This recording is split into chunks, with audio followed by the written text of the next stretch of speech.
அனைவருக்கும் வணக்கம். தினம் ஒரு சிந்தனையில் இன்றைக்கி வாழ்தல் கூட சில நேரங்களில் தண்டனையாகி போகிறது.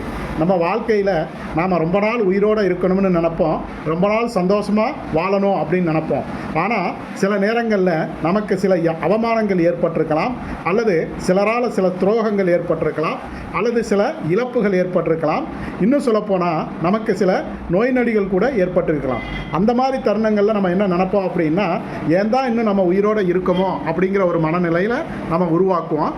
அப்படி நாம் நினைக்கிறது மிகப்பெரிய தவறு. ஏன்னா இந்த வாழ்க்கையில் பிரச்சனைகளோ அல்லது அவமானங்களோ அல்லது நோய்களோ வராமல் யாராலையும் இருக்க முடியாது. எல்லோருக்கும் ஏதாவது ஒரு பிரச்சனை, ஏதாவது ஒரு நோய் இருக்கும். அதனால் அதெல்லாம் நம்ம பெருசாக யோசிக்காமல் நாம் பிறந்துட்டோம், நிச்சயமாக நம்ம வாழணும். அதுக்காக எந்த போராட்டத்தையும் தாங்கிக்கக்கூடிய மனதைரியத்தை வளர்த்து கொள்ள வேண்டும். நன்றி.